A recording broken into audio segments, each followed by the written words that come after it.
Најголемиот добиточен пазар во Источна Македонија, пазарот во Блешево, кој проработи минатиот вторник, денеска изненади со посетеност како на продавачи, така и купувачи.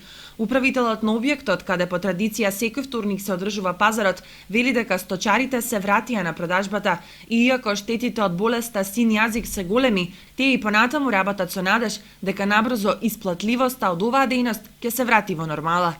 Па денеска пазар не е вторник во Блешево. Со претходната забрана на пуштење на крупната стока и ситни, мислам, од овците, денеска е, мислам, одзивот поголем, значи со забраната веќе е пуштен оптек пазарот и мислам дека со тоа веќе се стопира, да имат информација и сточарите дека може да доаѓаат во вторници да си донесат својата роба за продажба. Иначе мислам дека од Министерството за ветеринарство и храна добивме известие дека сепак е пуштен сточниот пазар. Има поголем број на стока. Добар е, мислам, има трговци, купци, така да околу цената на навлегом нели.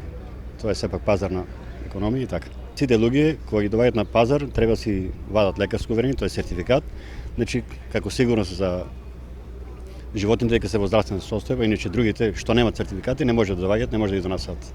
Значи фактички ние на пазарот нема да ги пуштаме да влегуваат. Дури 30% од добитокот му однесе синиот јазик на овој овчар, кој цел живот се занимава со сточарство. Тој вели дека надеж нема и она што останало за продавање едва има кој да го купи и тоа се продава по драстично ниска цена. Да не ви кажуваме огромни штети. Која е штета? 30% штета.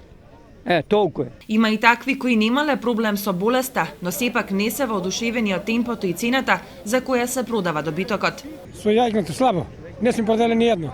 Сепак квалитетот и понатаму е загарантиран и покрај лошата ситуација во која се најде сточарството изминатиот период, жителите од регионов застанаа на нозе и продолжија со својата континуирана работа. Сега се зависи од продажните цени кои постојано варираат. Нивен евентуален пораст би значил на доместок за веќе изгубено.